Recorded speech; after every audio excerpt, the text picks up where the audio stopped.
Oh, tapos nang kumain si Zion. Tapos na? Anong gagawin mo? Tapos ka na kumain. Pagkayari mo kumain, eh? Oh, dahan-dahan. Ayan siya. Pagkayari niyang kumain, pinagkainan niya, nilalagay niya na sa... Saan mo nilalagay, anak? Huh? Ayun. Ops, dahan-dahan. May babasagin. Ayan. Very good. Sanay na siya eh. Ay, oh, inom ka na ng water.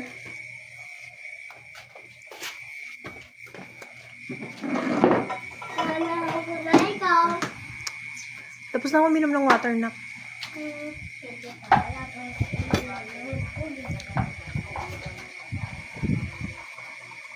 Alin, me? Ano, luglugan na. Lilinisin ko mamaya. O, huwag masyadong puno, anak. Para ano.